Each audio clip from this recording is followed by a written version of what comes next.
Yes. Nope. Where do you keep it all? Where did you buy it? Where did you buy all this stuff? Buy it. I made every one of them. Yeah, that's cool because you get to talk about it a little bit more, and especially when the haunt people come by from like Motor City Haunt Club and stuff like that, they get more into the, how's it working, what'd you use, and what controller and stuff like that. But when just everyone else just comes by to check it out, it's always where do you get it? Where do you put it? All the guys always ask where. Dedicated shed. Yep. Well, it's scattered all throughout my house. I bought the biggest tough shed that Home Depot's got, and it's filled to the gills, and not everything's in it. Diablo, are you going to tell him you went live, or are you just going to let him keep going? We're just killing time until you guys go. Nice. My finger was so close to just getting that last on the nose. A little bit longer. You're going to get ready to pick your nose, wasn't you? I was.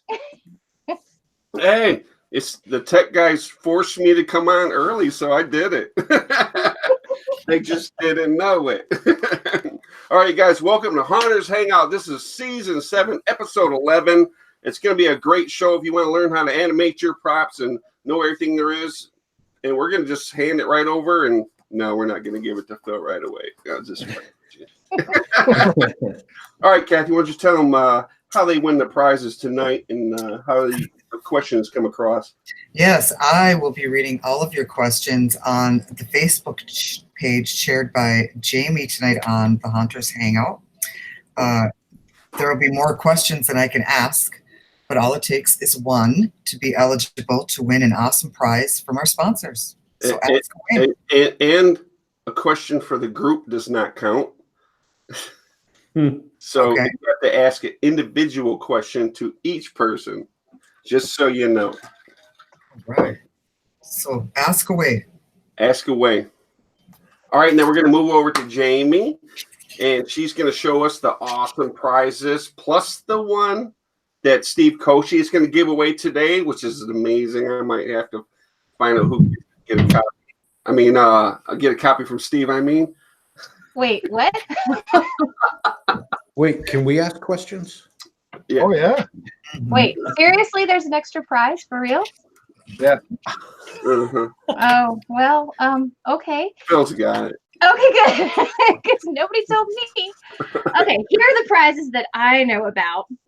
So we're going to start with this mask from Face Factory FX. Yay. Yeah.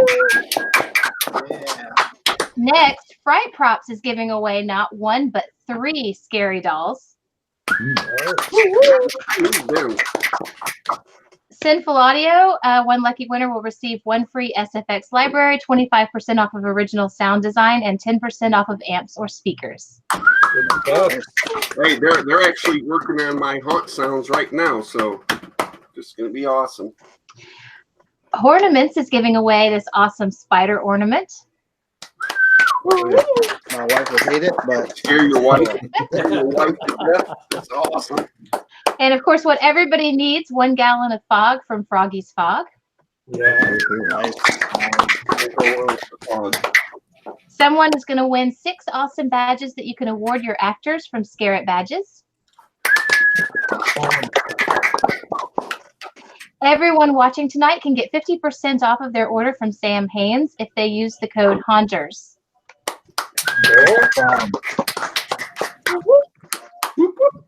Someone's going to win 1 of 3 realistic looking skulls from Nightmare Makers. nice. XFX Makeup is giving away a $25 gift certificate.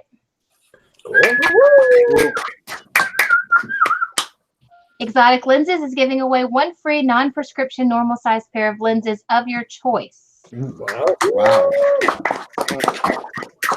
Margaret, get on the chat. Someone is going to win this amazing mask from Missing Finger Productions. Oh. And finally, Hotwire Foam Factory is giving away a $25 gift card. Oh, that's nice. And since I was not told about this other awesome prize, so Okay, all right. Well, Jamie, how do they win their prizes? Let's get that out of the way. didn't we just go over this? Ask your questions and No, I Cassie mean, how do they claim them once they win? claim them. Okay, Yeah, if you want one of these awesome prizes, which you're going to want, be sure that you message Diablo on Facebook before tomorrow evening. Give him your name, your address, your phone number, your credit card, your firstborn child, and he will be sure to get that to you. Awesome. Okay, Steve, why don't you tell us a little bit about the next prize? Oh, you want me to do it? Yeah. Okay, I can do it. What? It's my book. Okay. For those of you that haven't seen it, I will be giving away a copy of my new book, The Ultimate Guide to Animatronics. I hope it will answer most questions, but lots of pictures. It's awesome. Anything you want to know? Holy crap, that's a big book. Will that help beginners like me who know nothing? Yes, it's more towards beginners, which is why I wrote this one. Book 2, which I'm already working on, is going to stray a little bit more into some more advanced concepts, but this is a great way to get started. Awesome. Very cool. All right. So if you don't, whoever wins it, if they don't contact Diablo by tomorrow, Diablo's getting it. So make Wait, sure. no fair. He knows What? everything. Give it to me. Awesome. We are not going to name that person. Never got that If message. you win the book, contact me because apparently. Dude, I did, Well, I'm sending it to somebody. So. I did not get that message at all. They put this down. Hey, Jeff Foster wants to know if you're going to sign that book. I certainly can if somebody wants that. oh, well, thanks, Steve. I'd love that.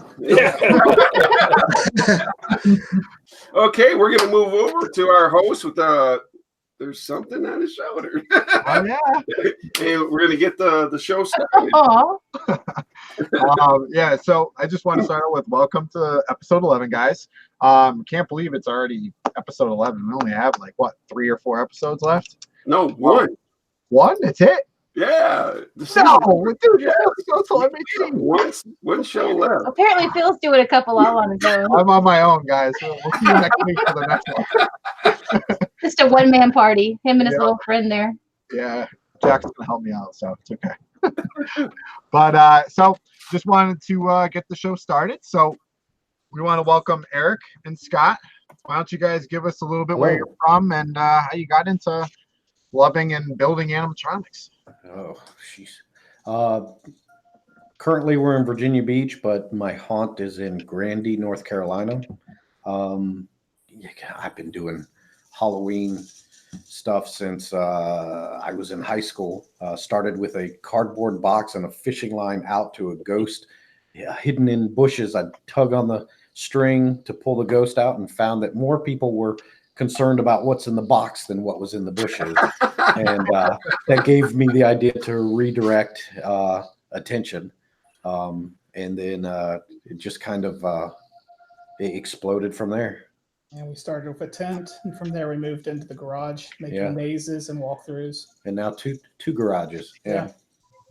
Nice. How long of a travel is that? That's got to be quite a ride to get to your haunt.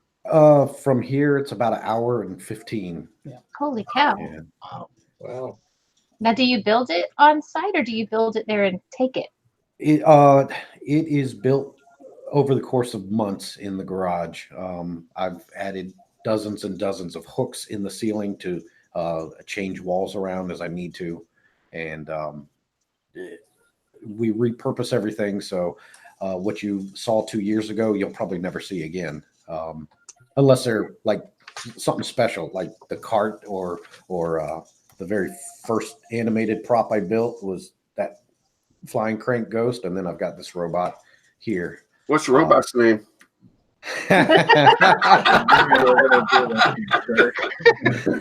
His name happens to be Phil.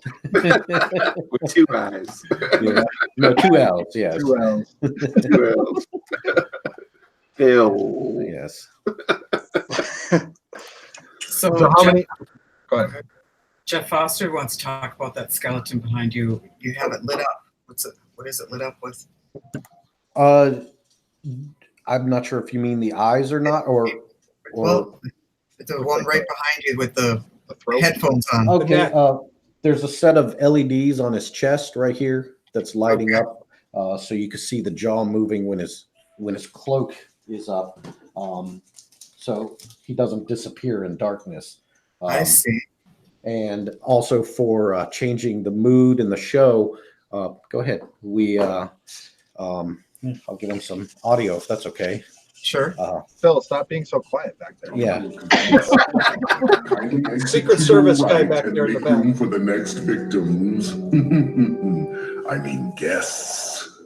Nice. And remember, Happy Halloween. He changed red for Happy Halloween. I don't know how well the lighting is in here. Oh, I saw See it? that. That's very cool. But I've written 4 different skits for him, and I use the lighting in his chest along with lighting in the room. But that way you can always see his mouth moving regardless of whether he's lit up or not. I gotcha. It's pretty cool. And then his eyes are just 3 color LEDs. Also, I could change it with the show as needed. And you recorded the voice yourself, or no? No, that was recorded custom for me. This show was all custom for the ride, but previously we edited Haunted Mansion dialogue, but cut it up and retooled it to what we needed specifically. And then a seance skit that I found online. Very cool. Very cool. All right.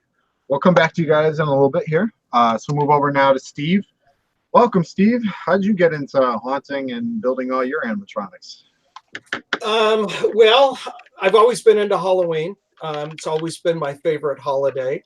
And when my kids finally were older, I was able to spend some more time decorating. We actually had a big Halloween party for about 15 people, and did some very minor mock-up Halloween stuff, and the party was a big success.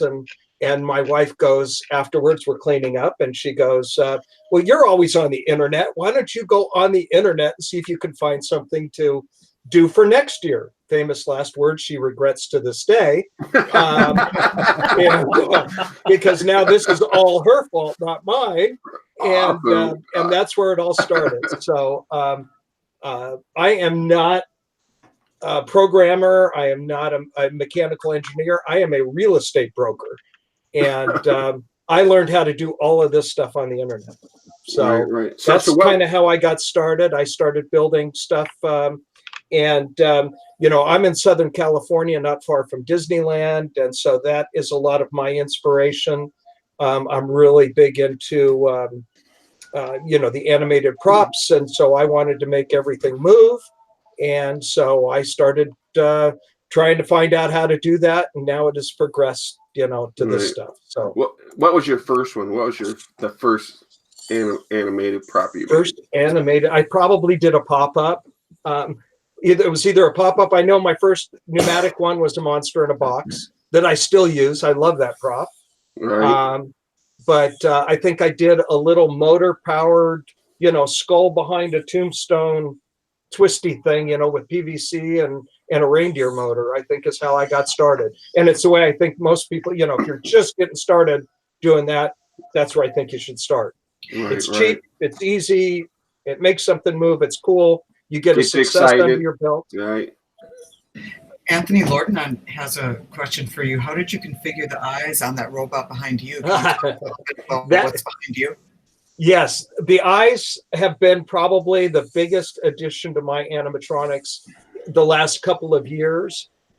They are little 1-inch screens, and there's actually a great tutorial. They're not I didn't design them. I just built a bunch of them. I built, I think, like 10 pairs. In fact, my top hat that I wear to conventions has got a set of goggles in it, steampunk style, with a set of those in there running off of a battery. But Adafruit in their tutorial section has got the instructions to build them, and all the programming, everything. It's just really fine soldering. When I do those, I solder those up before I have my coffee in the morning. So You know, it's No very shaking. fine No soldering. shaking. No shaking, no. And with all these animatronics, I can see you now having these robots coming into a real open house, being like, "Welcome to the house," and then Well, Oh, you know you thought about it. Come on. yeah, funny you should mention that. As I've stretched, you know, beyond not just Halloween, I do a lot of other stuff. I do steampunk conventions and Doctor Who. In fact, you can't kind of see that. This guy back here is, for the Doctor Who fans, is going to be a canine. I'm building a canine, own design on a robot chassis instead of the design they use. And I do Maker Faire and everything. So, you know, it's not just applications for Halloween, but yeah, you know, you could put this. I had a Maker Faire guy wants to put one as a greeter in his restaurant. And I said, piece of cake. We can do that. wow, Nice.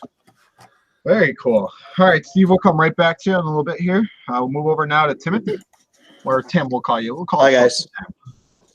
Yeah.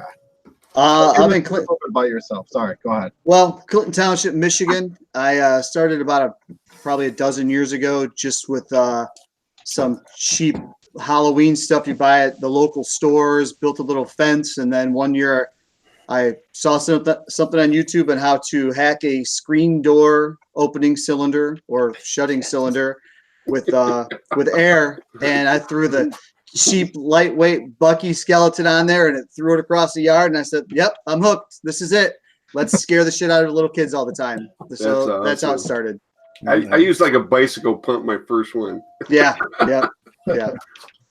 So, and that's it. So then from there, I have done the, you know, I've got wiper motor props, and I've done the reindeer motor props. So that all works really good too. It's a different effect. You know, I use a lot of pneumatics. I've got 3 or 4 pneumatics, and those are really the ones that are going to jump out at you and get the scare effect. So, and that's kind of what I'm looking for. I'm trying to, you know, everyone's close in on mine, and I'm trying to get them to just get that a scare effect out of them. So I use the pneumatics for that.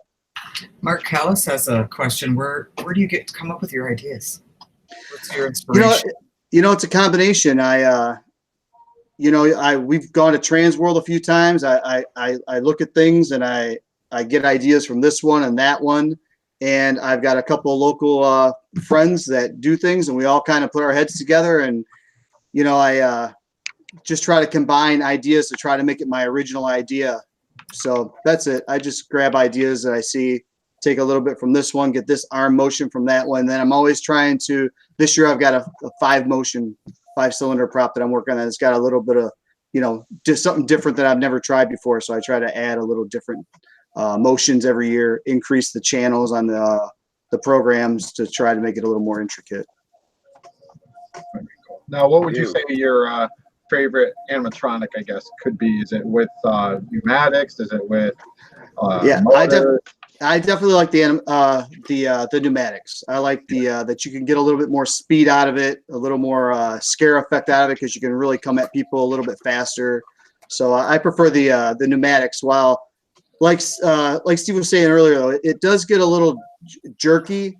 You know, it's not as smooth as the servos and stuff. But I think with the applications I'm using is more of a shock in the beginning, and then kind of get the extra motion afterwards. So I'm trying to come up with ways. For me, that's what I'm trying to come up with right now, is ways to smooth out the pneumatics. But I definitely like the pneumatics best. Yeah, you got to have a lot of air if you want to run pneumatics smoothly. I know that my haunt partner that I used to have, he's like, "Stop making pneumatics, man. we don't have the air for it." Yeah, I'm sure that's a problem for a lot of people. Get some motors in there. Yep. Yeah, for sure. I had to add a second electrical circuit in, a 20 amp circuit, to run a second compressor to run all my pneumatics. Yeah, I just bought a new compressor this year. I was having problems with mine because it kept popping the breaker. It was real old. So I bought one that runs off 15 amp, and I run slave tanks. So I've got 2 extra slave tanks, and this year, because of this 5-cylinder prop I'm running, it's got a huge 2-inch bore. And so I'm going to have its own large reservoir and really control that really well because it'll take a lot of air. So Yeah. compressor will just run a lot, and make a lot of noise. So You have a soundproof room. Right. All right. Well, thank you, Tim. We'll come back to you here in a little bit with some pictures. So we'll come back up to the top here with Eric and Scott, and we'll start showing some pictures here. Boom. Okay. So we have, looks like a little tribute to Nightmare Before Christmas. Hey, there's that word again. Oh. Yes.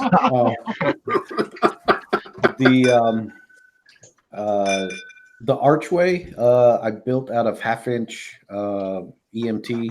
I taught myself welding, in fact, to build that archway. It's like a box girder frame. And then I had a bunch of friends come over and carve jack-o'-lanterns that we mounted up in there. And I use a holiday lighting controller to animate the arch to various songs. That sits at the end of our driveway, and the kids have to walk through the archway playing about a half-hour worth of music. Of course, classic stuff like the Nightmare Before Christmas stuff, but also some pop stuff like Thriller, Somebody's Watching Me, stuff like that. I love that. that's very cool. Thank you. How long did it take you to weld this thing up?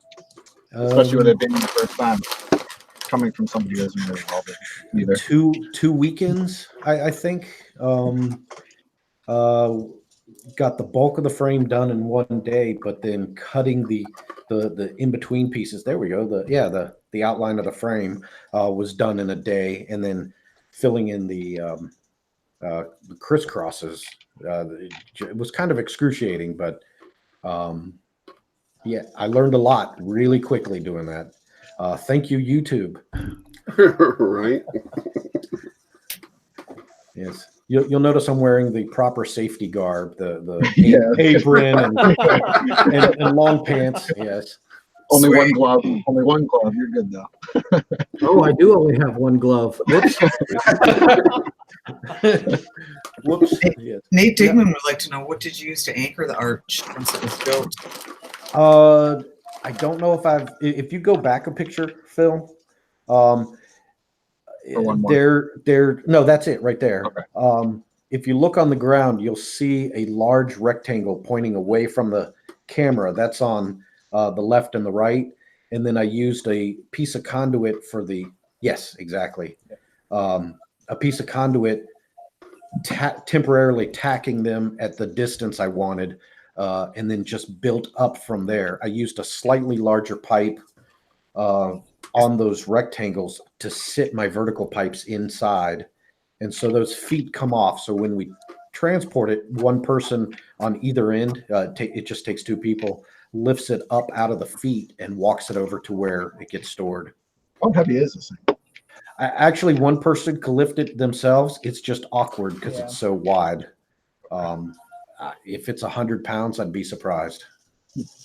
Wow. There's the That is the bridge. I graduated to building steel girder bridge for the walk-through tunnel, the finale of our haunt. You walk through a 16-foot rotating tunnel. And so I had a wooden bridge originally, but I wanted a see-through floor. So we did a steel mesh grid for the floor so you could see the tunnel underneath you as you're walking through it. When you mean tunnel, you're talking like a vortex tunnel? Yes. Yeah. Yeah, apparently that's copyrighted, so I call it the rotating tunnel you walk through. Yeah. But yes, a vortex tunnel. Yeah. That's some heavy duty shit right there. Nice. Well, it takes a lot of people crossing that at one time. I wanted to make sure it didn't go anywhere. Who's that guy?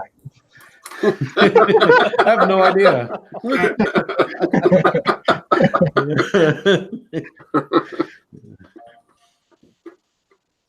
So yeah, welding was probably the most helpful skill I learned in building haunts from that point forward. We all have to learn it that year. Yeah. Actually, I made all my friends learn it as well. Yeah, I learned it this year too myself. Yeah. Oh, it's so fun. It's like instant gratification. Look It what really I is. did. Yeah. Yeah. I have 2 gloves on. Now we come to my dark ride cart. Gosh, I don't even know where to begin on this. Well, why don't you explain it a little bit? So, like your dark ride cart, for those people who don't know you, what is this like a ride or something you sit on, basically? Okay, yeah. For several years, about 10 or 11 years, I've been doing a walkthrough haunt, and I wanted to step it up a level. So I wanted to build a ride because I'm a huge fan of dark rides, especially the cheesy carnival type where props jump up, maybe with a bell or whistle to scare you in your face. And you ride in a cart that's loud and rickety as it transverses the track. But I did not want to fabricate track because I didn't want to be locked into one layout, and B, if the cart failed, we were going to pull it off and let the kids walk through the haunt anyway. So I needed to make sure there was no trip hazard. So I was like, I'll make it follow a reflective line on the ground. Little did I know what I was getting into. So many obstacles to overcome, but we got a steering head built that tracks a reflective tape, and the cart just powers itself through with 24 volt. That's a mobility scooter drivetrain in there. Oh, wow. That's awesome, man. And we wanted to keep the cart small because we might take it through doorways in the future. But we still wanted more than 1 or 2 people to ride. So I think Scott came up with the idea of making it like a bobsled or a log flume where you ride one in front of the other. So you could get 4 or 5 kids on that bench. And it's perfect. I mean, we've had 3 adults. Yeah. I'm not a small dude, and we've had like 3 of my size on there. It can easily carry at least Yeah. 400 pounds. Do you have just one? 600? Currently just one cart. We've just wrapped up some upgrades on it. We are starting a second cart in the coming weekends. Kirsch and Alan would like to know, how do you protect the motors on these certain things? This is the cart while it's in progress. There may be pictures of it with it's got floorboards and sides coming up to the bench. Would this be a project for beginners, or like? No, not really. No. I'm sorry. Don't do it. Christopher Presley wanted to know, what are the best resources to learn about pneumatics for beginners? That would be to someone else. I haven't gotten into pneumatics myself. Oh, this isn't. See, I'm struggling a little bit here because I don't know myself, so I apologize. Save that one for Tim. That's a Tim question. I'll save it for Tim. All right. I posted a link too in the comments on Facebook. Yep. So, but awesome. Okay, so Eric, we'll actually come back to that because I feel like we really got to get into that, and I feel like that's a really good topic that people are really going to be interested in. So we'll give it more time in a little bit here. Perfect. But so we'll move over now to Steve here. We got some pictures of your haunt and your animatronics. Okay. So, I mean, this guy behind me, these are cool, but that's not a beginner project. This is my pneumatic gravedigger. I do a lot of pneumatics. I think I have like 20 pneumatics running in my haunt. And I love this gravedigger. This was one of my first real scare props. He still is one of my best. But I think Tim has got some pictures of his build in progress. So I don't want to talk too much about the construction of him because I know Tim's going to. But he was one of my first. Looks great.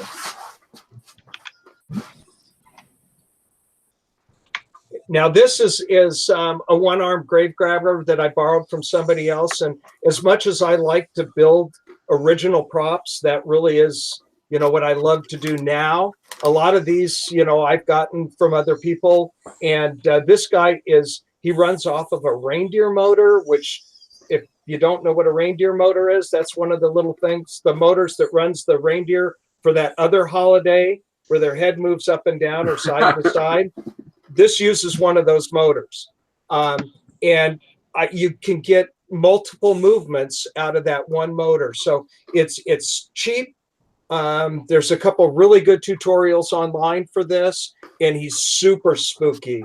I get more comments on this guy, I think, than just about anybody else, and it's such a simple, in comparison to some of my other animated props. I just love him. I've actually got 2 different versions of him that I run now. So this would be a beginner project?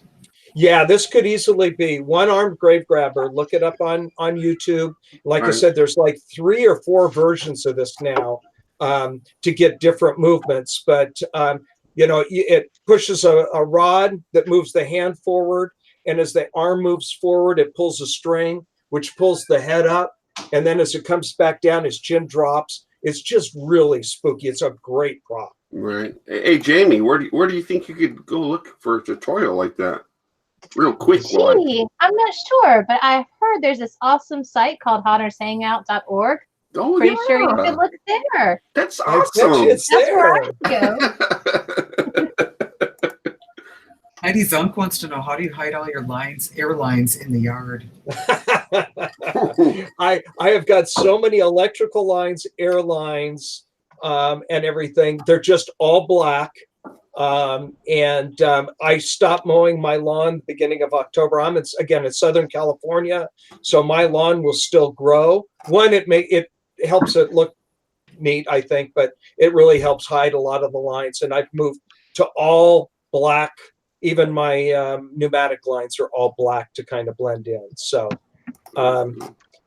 this is something a little different. You know, it's animated, and again, I'm close to Disneyland, so you know, I'm inspired by a lot of the stuff over there. But I've got a fountain in my backyard. So this guy sits in my fountain, and I redirect the water up through that bottle, and it comes down through his chest, and then lands right back into the fountain. So it's utilizing, you know, something I've already got. He's all painted in black light, along with all the creatures around him and the seaweed. And then there's black lights hidden up under that shelf above his head.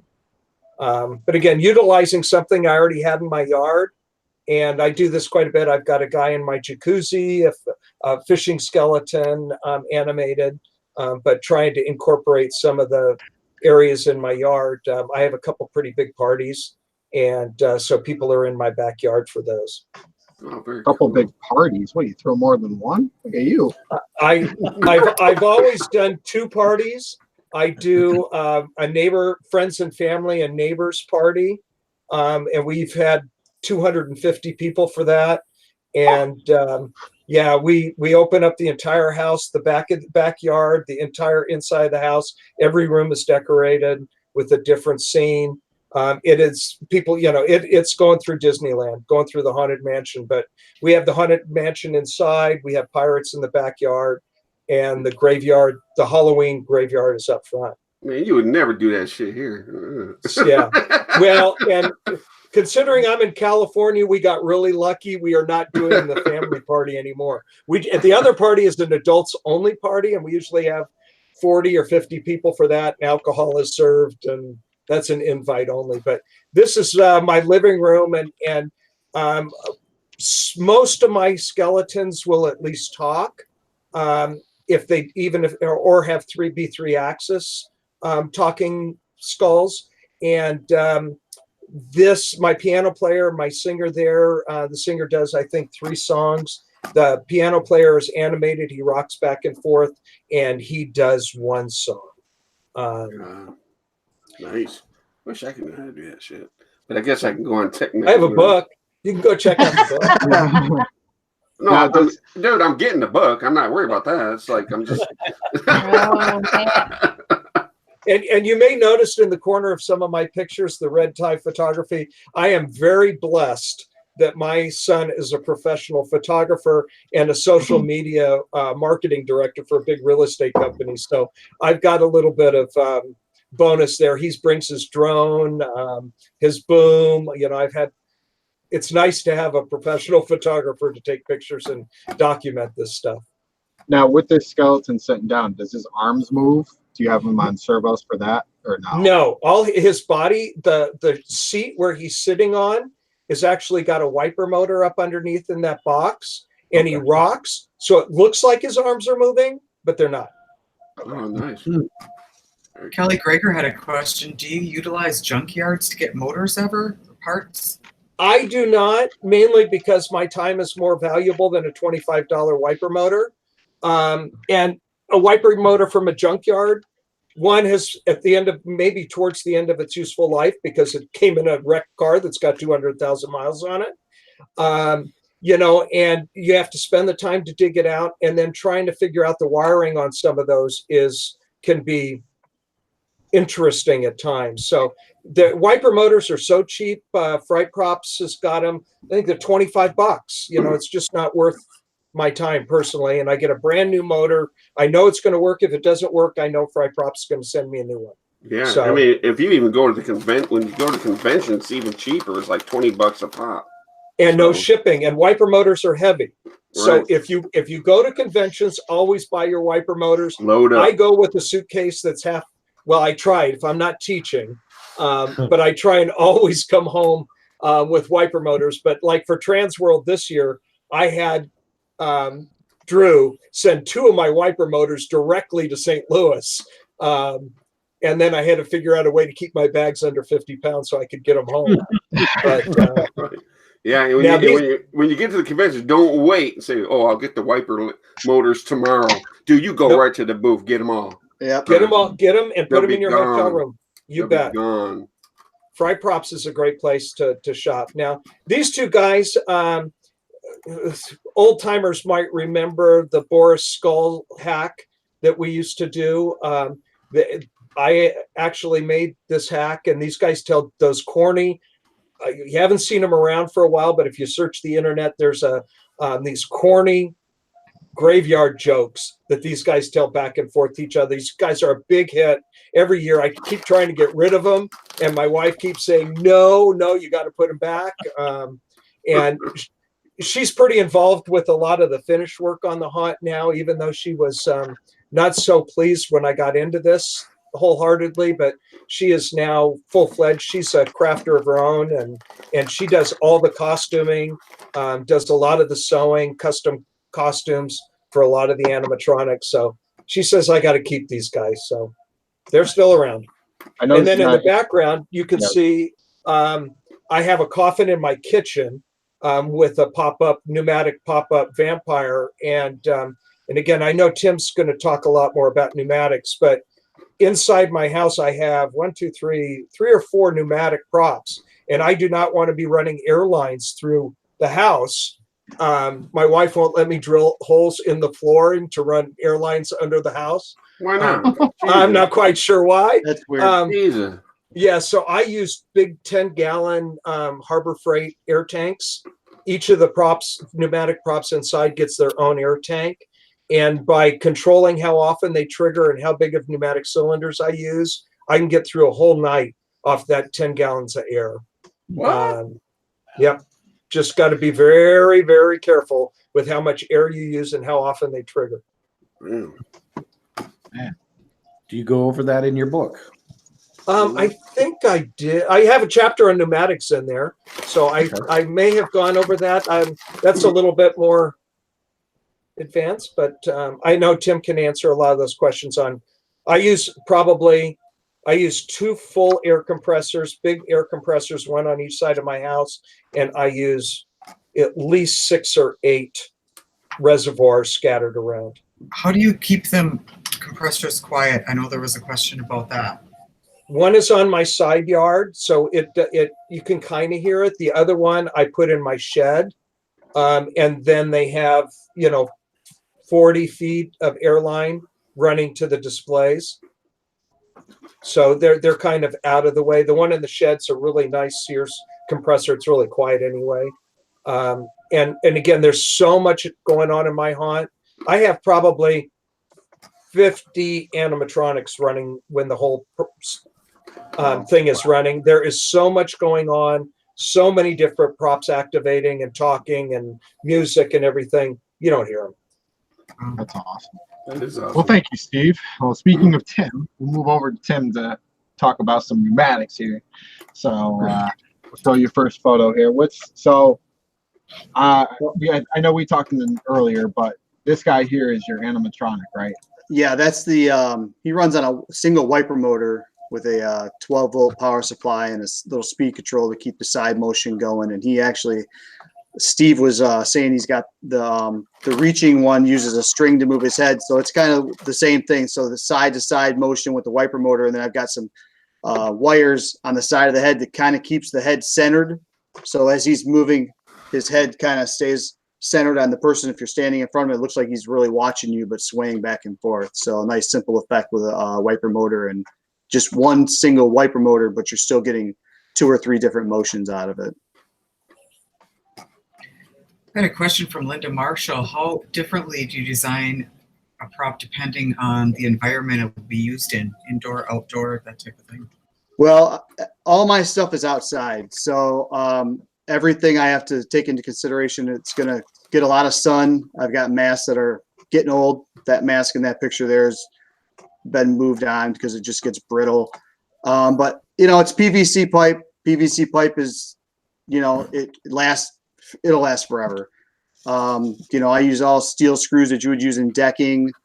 And some of the stuff I'll spray with a waterproof paint to keep the blood on there so the blood doesn't run off.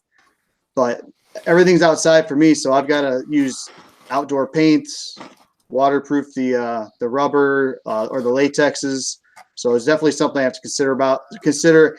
And some stuff doesn't last as long, so I change them out every year. I'll take a head off, change the head, change the clothes a little bit just to change it up a little bit too, so it looks a little different every year.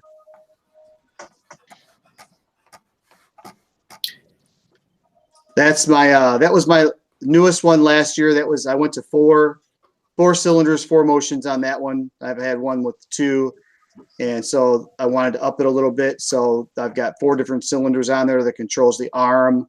He pops up off the seat and then it pushes it out. And so that one was, it took a little bit of work. It took me a long time to figure out how to fit the mechanism on there to lift him off the bike and then move it away from the main mechanism. He rolls down the driveway almost 5 feet.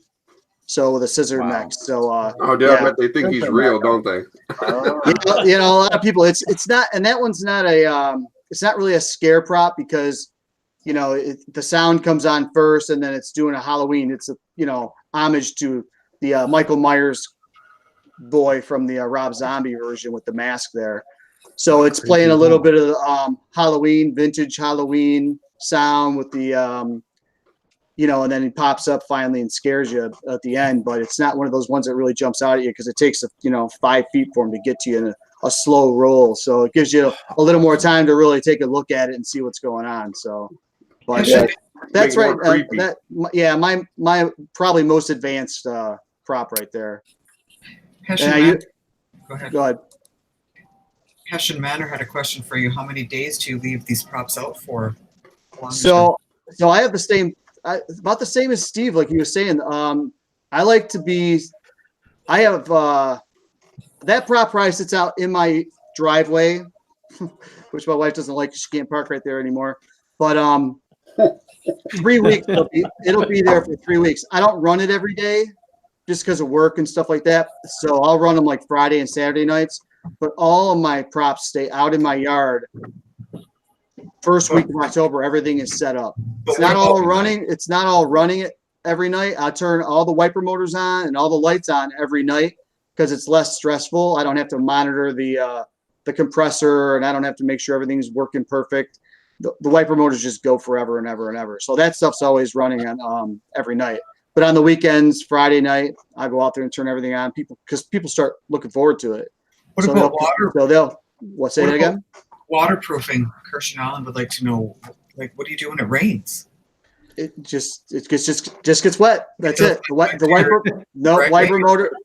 wiper motors can get wet. They're in your car. They're getting rained on all day long. I build plastic containers to house the power supplies. I water seal that with some like silicone around the wires. Those are boxed and hidden, and then it's just the wire and the wiper motor, and then you're just running PVC pipe under there with some great foam, great stuff foam for the bodies and stuff like that, and the latex is waterproof. So and then the pneumatics too. All the cylinders are waterproof. You're not gonna hurt anything like that. You just build houses for the electronics, and that's it. Oh, here's one of your animatronics right here. Yeah, that's my newest one.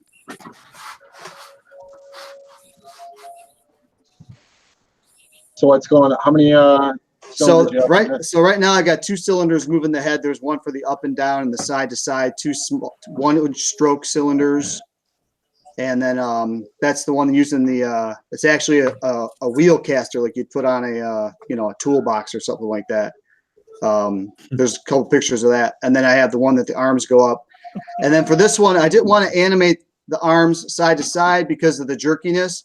So I wanted it to be random. So I animated the torso, and the arms are just on hinges, so they swing back and forth like they're reaching out and grabbing it. It'll be random every time. There's just bungees on there that are moving them back and forth. That's awesome. And just from the look on your face, you're just like you're looking at it like it's my baby. Like, it is. It's right here next to me, and I look at it, and every time I see it, I'm like, I don't even know how I got it to work. I mean, but I'm actually proud of it because in my head before I started building, I had a thought in my mind of each motion and how I thought I was going to pull it off, and actually each one worked exactly in my mind is how I wanted it to work. So, I mean, other than some speed, buffering the jerkiness a little bit by putting some, foam and, the clothes and stuff on, and I think it's going to turn out pretty good. So, right. I think Phil's got a video of the actual net mechanism, so we'll see if he can find that. What's that one? Yeah, I had to use two controllers for this because, I guess I could have bought a 6-channel controller, but I had a 4-channel already, so I just added a 2-channel, and then I could, Fright Props has an awesome resource on their the resource page. It tells you how to control 2 peekaboos with one motion sensor that'll activate it. So you can program one. I'll program one 2-channel just to run the head, and then the other 4-channel will run the other 3 motions with one sensor. Speaking of prop controllers, you use just peekaboos? I have 2 Arduinos in my yard that run my fence prop and my my Casa Fear groundbreaker. Those are both Arduinos. I built them a couple years ago, and until they stop working, but I plug them in, and they just work, man. And I mean, it takes a little more work because you gotta put it together, a little bit of soldering, building, connecting all the boards and stuff like that. But for a cheap prop controller, it's a really good beginner way if you have a little bit of technical ability to hook the wires up and work the program on your computer. It works really good. You can build the Arduino controller, 4-channel controller for $26. Yeah, there you go. So they work really good. So, but this year I did add for the Tricycle Kid last year, the 4-channel Peekaboo Plus, 4 channels. And then this year at Transworld, I picked up one of the Hot Pots 4 channels too. So I'm going to try that out. I like to try different things. And once I find one I really like, which the Peekaboo really is. Hey, who's listening to cat videos, man? Don't look at me. Don't look at me. Not me. I was muted. Yeah, Jamie was muted, so it wasn't her. So this one here is in the picture is another. That one there is another wiper motor. The guy there holding the guts. He had a different picture. So that's what I was saying. I changed the heads around. That head was on my fence. I took it off and put it over here because I replaced the head. And then that's the same one up and down. He's got a same thing, a little cable that holds his head. So as he's going down, his head's going down. And as he comes up, it's like he's looking up at you. Then he goes back to eating the guts. So simple one wiper motor, couple different axes, and you get a lot of and then if you use the wires like the like 10 gauge utility wire, you can get motion out of arms just from a little jerkiness, and it looks like they're animated also. So that's a nice beginner method of getting a little animation without actually putting a lot of, resources into it. Tim, how many animatronics do you have in your graveyard? In the graveyard, I got two sides to my yard. I got graveyard and I got the zombie babies, which is my wife's side, which I say it's my wife's side because she just tells me what she wants and then I build it. So there are 3 in the graveyard that are wiper motors. Actually, you can see all 3 of them in this picture. The yellow guy in back is the swaying zombies, got like a toxic look to him. And then the guy on the tomb there in the middle, and then that guy eating the intestines. So it's 3 wiper motors, and then there are 2 pneumatics in this one, the Casa Fear and then the fence prop. The fence prop is still my favorite. That's the one that really gets a scare out of people. It's close within a couple feet of where they're walking. I build a little barrier to make sure they don't get too close to it. And that thing really comes at you fast, and it's loud, and it gets a lot of good shock out of people. That's a great prop, and it's not super complex. And no, it's 2 cylinders. Oh, the Casa Fear one or the fence? The fence. The Casa Fear is a little tougher to get to. Yeah, right. But the fence is cool. Yeah, that's 2 cylinders and one. I mean, this is actually the actual valve, 1 2-position 5-way valve, and it runs 2 cylinders, 1 source of air, and the Arduino it's running more than it needs to because it's only running 1 valve and then it's running the sound. So, and that thing just it just works, man. It works great for the effect that I get. That's awesome. I love that prop too. Awesome. Well, thank you, Tim. We'll come back to you here in a little bit. Yes, sir. So Eric, we were talking about your ride. Oops, Yes. I screen shared the wrong thing. Whoops.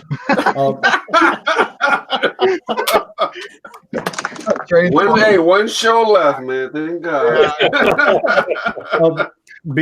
Before we go to the cart, with them talking about wiper motors, I want to point out this prop back here in the back, the kind of ghost skeleton, was the first prop I built originally with a wiper motor.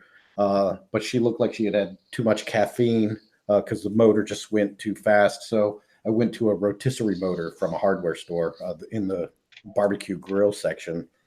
And now back to the cart. I'm using wiper motors to steer the cart. That's actually what I'm controlling on the frame to steer the wheels is a wiper motor. So what'd you use as the motor for this to drive in the center? The large middle motor is from a mobility scooter. Okay. I picked one with a straight transaxle. Well, I improved on it with a straight transaxle because a lot of mobility scooters have 2 motors because you could control them independently. But I wanted something that had as few parts to go wrong through the night as possible. So the most complicated thing in this is probably the controller that steers the cart. And I'm not even paying attention. You can see the wiper motor on the front of the cart opposite the batteries, mounted sideways. So the shaft goes down through the frame onto a set of casters, which have been bolted together so they don't pivot anymore.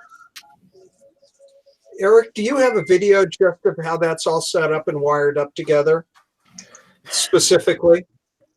I'd love to see one if you don't. I have some close-up videos of it running. Our first nighttime test, we have a camera in front of it, walking backwards, watching it run. And then I've sent him a couple videos looking straight down, peeking over the front of the cart, watching it steer. But as far as wiring up, I closed it up before I ever thought to really video how I wired it up. But I can talk about it. It's If you look at the front of this picture, you'll see kind of 2 black tubes facing down towards the ground. And inside those tubes are infrared. They're like obstacle sensors. They just look for a reflection of the infrared. Yeah, we'll come back to Phil because his computer crashed. I'm sorry, we were nerding out. Oh, okay. Well, I mean, I can still talk about it. Hey, you can still talk about it. Eric and I, we'll talk on the side about it. Okay. Hey, here comes the train wreck. Back on track, Jose. I thought it should be me. It's a little bit of magic, a whole lot of please, please, please, please, please, and a couple of choice curse words when you find out don't work on this outside because the sun can overpower those obstacle sensors and the cart just goes off in its own direction. So, Bob Kowal had a question for you. Any prop you wish you could remake, knowing what you know now?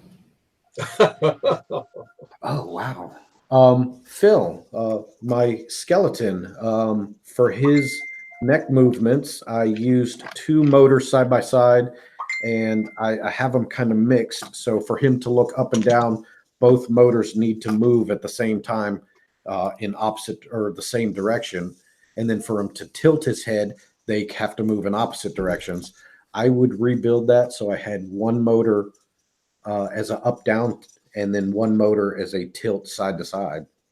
But I do like the kind of organic, non-robotic look. When I try to make them look up or down, it's never perfectly straight up or down. There's a slight delay in 1 motor catching up. So he's got this kind of quirky personality because of it. But for the sake of programming, it'd be a whole lot easier if I changed it. Oh, very cool. All right, well, we're gonna move on to Steve.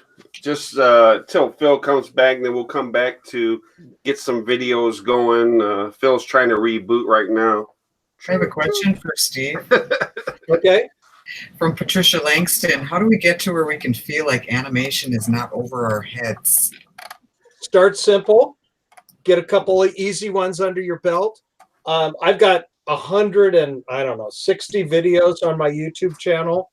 I'm a big believer in, I had people to help teach me how to do this, and I try and pass that on. I'm no secret. So I think if you want the easiest prop ever, my werewolf prop that I have a little video on my page, it was a other holiday that uses a reindeer motor, and I just took that and dressed it up with a werewolf mask and put a flannel shirt and Levi's on it and made it into a werewolf where his head moves back and forth. That one does. It took me 10 minutes to put it all together, and it's a spooky looking, cool animated prop. So start easy, do PVC, reindeer motors, work into some of the other motors. Wiper motors are pretty easy to work with. They're 12 volt, but you just use an adapter. Not a big deal. Don't try and start with something like this. Don't start with the shiatsu massager motor either. Nope. No. That will ruin anybody that starts with that. Will never build an animatronic prop again. They're the most frustrating. They're really cool when you get them to work right, but don't start with that. And then progress. Pneumatics is not hard. Servos are not hard. Soldering's not hard. I teach soldering classes all over. I teach at a lot of conventions. And in fact, I'm going to Salt Lake City next month to teach the Rocky Mountain group, do a soldering class. And soldering's a 15-minute instruction period, and I can have anybody soldering up boards like this, in 15 minutes. Wow. It's not scary. It's not hard. It's like so many other things, having the right equipment and 5 minutes of instruction, a little bit of practice, and you can be doing that too. And so that's my suggestion. Start with PVC. It's cheap. It's easy to work with. Yeah, and you can go to my channel, and there's some pretty simple props on there. and it's all just wiper motors too. Oh, and one thing I want, it's one thing, there's two components to animatronics. Building the component is half of it, or maybe a third. The other third is getting the electronics and getting it to work right. But one thing, a lot of us use wiper motors, and you just turn on a prop and it runs back and forth and moves all night long. This is probably one of my favorite little $10. It's a sensor, motion sensor, PIR, passive infrared. It just plugs in between your wiper motor and your power supply. You just plug it in one-on-one. And then you have an animated prop. It's going to run off of this PIR and trigger. It'll run for a period of time, then stop and pause. $10, 15 seconds, and you've got an animated prop. No microcontrollers. And again, I love my controllers. Oh man, that's so you just hooked that right to the 15 seconds. Oh my god, I love Of that. course, there's something off the shelf, and I've been building my own. And where do you get that amazing gadget? This is the tip that's worth watching tonight. $10. Yes. You have just animated all your wiper motor props. Where do you get it? All that you got to say. I got this on Amazon. No, you got to put a link up. Miles Amazon. Scanner is on. He'll put a link in Facebook. Miles, pick a link up for me, would you, please? All right. I see Phil's back. So Yeah, I'm back. Sorry, guys. Computer crashed. Nothing I can do. But are we still? Sorry. Are we at Eric still? I don't even know. Hello. where we are. pictures for me. Yeah. Okay. All right. We'll go back to the original photo and then we'll move from here. No, we're past that. I know we are. All right. All right. All right. Back to that one. We skipped that picture. So wait, are we actually at this picture or no? Yeah. Oh, okay. So Eric, what's going on here? Let's see. We are adding a back to it. Once we decided they were going to ride front to back, like on a log flume or a bobsled. This became a tombstone, obviously, because it's Halloween. But this cart also got dedicated to a friend who passed last year. The last phone conversation I had with this friend, he heard word that I was tinkering with building a dark ride. This guy did all my video production for video effects we did within the haunt. He also edited my behind the scenes of Phil video. Anyway, the last phone conversation we had, he said, please, please, please, you've got to build this cart. And he passed away not long after that. So on this tombstone, we thought it fitting to put his name on there so he can ride through the haunt on every cycle. Very cool. Very cool. But yeah. That's super early. Oh, wow. This is early. This is actually good. We were talking about showing first attempts and how they don't end up working out. If you look at the front of the cart away from my hand, you see the casters are on the corners. And I have a pair of vice grips on one of them because I was kind of testing how much force it took to steer. And I thought I would be clever and link the wheels together the way the front wheels on your car are linked together. I think it's called Ackerman steering, and use a wiper motor in place of a steering wheel. And I could not out the angles to tie the wheels together to get a consistent arc throughout the turn, depending on how tight or shallow the turn radius was. That was the biggest obstacle to overcome with this cart, was getting that steering reliable. What gave me the idea was to then copy a pallet jack. I noticed they had a pair of wheels together in the back, and that thing, pallet jacks are super maneuverable. Okay, this is, as you can see, parts of the mobility scooter before I started gutting it. And if you look at the bottom corner, you'll see those vice grips in place. I would crouch on that platform and hit the throttle, which was still up on the handlebars, and used the vice grips to steer it. I wanted to see how tight of a turn circle I could do. Why not? My goal was 7 foot outside outside wheel to outside wheel, because there's one part of my garage I wanted to have a U-turn in that's just a hair over 7 feet, and I got it. So Nice. this is after I moved the wheels together. You can see the holes in the corner where they used to live. This was a stressful day. The two black tubes on either side of the tape at the front are the sensors looking down at the tape, and they're wired up to, if you look at the wiper motor, it's called an H-bridge motor driver, I think. And one sensor hooks to one channel of the H driver or H bridge driver, and the other sensor to the other. So when it sees no line, it tells the motor not to turn left or right. Then when one of the sensors sees a reflection, it changes its polarity on the input. It either goes from low to high or high to low. I can't remember.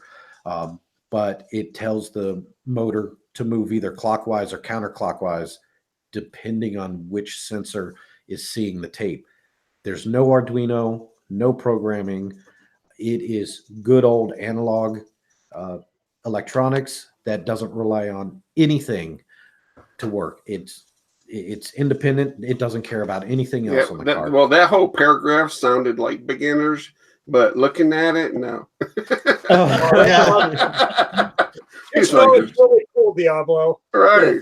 Hey, that's why you need pictures, man. That's why you need pictures. I may have a degree in engineering electronics that might have helped me a little bit. Oh, Jesus. No one told us that. I got one guy that's written a book and a degree on the other guy. Come on, man. All right. Moving on. All right. That's awesome. We added a third sensor in the middle. I haven't put a tube on it yet, but this is kind of our kill switch, our safety. That third sensor looks at the tape and should always see the tape because it's between the other two. What this sensor does is holds a relay latch, which sends voltage to the drive motor. If for any reason that middle sensor no longer sees the line, it opens that relay latch and kills power to the motor.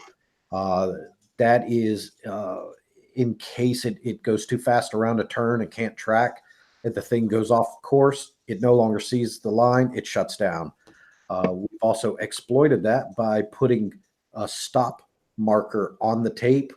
So when the cart comes to where the station was, we purposely would block that sensor and it would shut the motor down. So the cart parked in the same spot every night or every cycle. Nice. Wow. Shit. Step up my game. God damn. Yeah. Somebody give me a big wheel and push it. There we go. I'm going to get that big wheel and then take Scott's box and put it behind it and push it. There you go. Nice. We tinkered with the idea of somebody manually pushing this and doing a Haunted Mansion style narration as we walk through each scene, but like put up a backboard so you couldn't see who was pushing it. There's my these were signs posted out in the line queue saying why we had Andrew on the back of the cart. That's awesome, man. Yeah, it's awesome. Haunt love right there. Yep. Yeah, he was one of my biggest supporters, encouraged me to do so much. Here is one of the turns inside the haunt. You can see there's a Cerberus prop coming out of mausoleum facade that we built. You helped me build this, right? Yeah. And that prop is built just out of foam board and dollar store skulls. But you can see the reflective line on the ground. And here you can see the cart is covered up. It's got the floorboards and the walls on the sides. So this is the finished look of the cart. And I protected the sensors with some skulls and the lights on the sensors happen to light up the skulls red, which is an awesome side effect. So I see you have a wheel added to the front again. Why did you end up having to do that? Those are raised up about a half-inch above the drive wheels, so they don't actually touch the ground. But just for rocking. Right. If you try to step on the cart too close to the front, you'll tilt the cart to the side. And so that is just in case somebody jumps and lurches to the side, it helps keep the drive wheels planted on the ground. It's So just there for. Do you change the course every year, or well, the track, I should say, every year? Well, last year was our first year. Really? Oh. So again, that's why I went with reflective tape instead of building rails or track, because I want to change it up every year. My maze is always different. Every year it's different. Hesh and Mannix would like to know, how long is the cart ride? The Minute 10 minutes? 3 minutes, Oh, including the show. including the pre-show. This guy here would give a little spiel about, don't touch anything, nothing will touch you, etc. From start to stop was about 2 to 2.5 minutes, depending on how fast or slow the cart ran, which is something we're addressing this year. In my latest video shows me adding a motor speed control with feedback so that it runs the same speed regardless of how many people are on the cart. But the course is currently about 70 feet long. And we're going to be able to increase ride time by slowing the cart down to a reliable speed. Oh, man, I wish I had that. Yeah, Eric, why is the alcohol drink on the front of the cart That's empty? what I was going to say something, and it's empty too. It's empty. Working on this stuff could be really stressful, as I'm sure you guys know. Anything my to calm the bottle's nerves. just about empty. I'm pretty I sure saw that. I'm pretty sure them 2 front wheels are for you. All right. Well, thank you, Eric. We'll come back to you in a minute here. Thank so you. we'll move over to Steve now. So, Steve, we have what looks to be like a bedroom. This is actually my bedroom for the big parties. Oh, that's cool looking. Again, I love black light, but I had skeletons done, and I have to build this up for my parties and then tear it down so we can use the bedroom. But those are a couple of modified flying crank ghosts. I don't know if you guys remember, the old timer, here's Johnny, took the original Phantasm. That's so awesome. Yeah. That did the original flying crank ghost. And these were a couple of different styles that he had kind of come up with. And I love them. I just love them.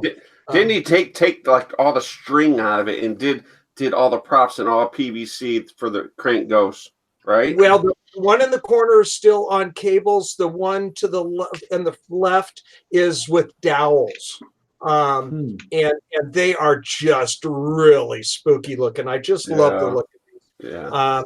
But those were a couple of his. And again, this is another black light controlled. This room is run by itself with its own audio track and everything. And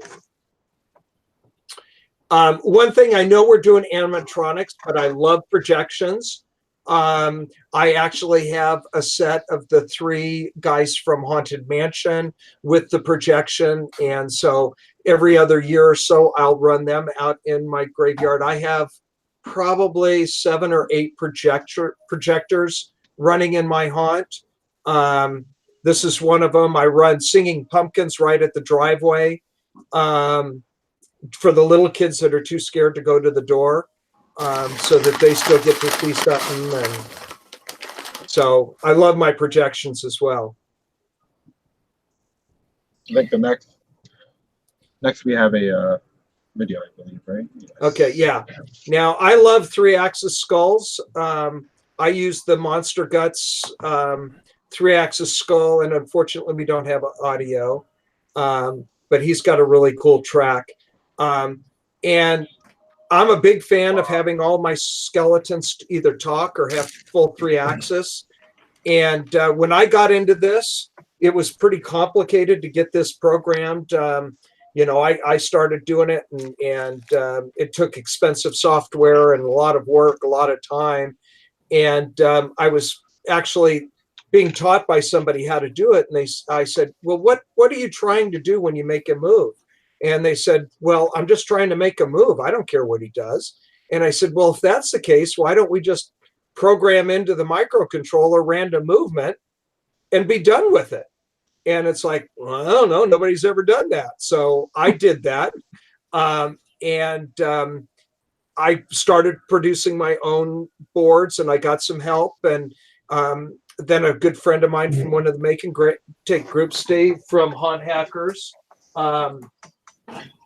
has actually taken my boards and made them super easy.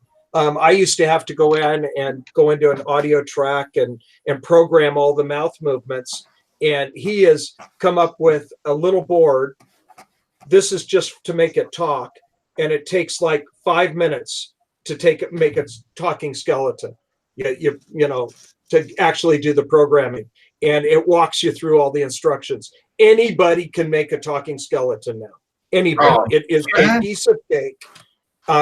You do have to solder it because he just sells the board, but he provides all the programming, everything, and you just push buttons and he walks you through with audio prompts how to go about setting your servos and do everything. It is 5 minutes. I got a video on my site on how to do this, and doing a 3-axis, he does the same thing, and it takes 6 minutes because you have to program the stops for the servos.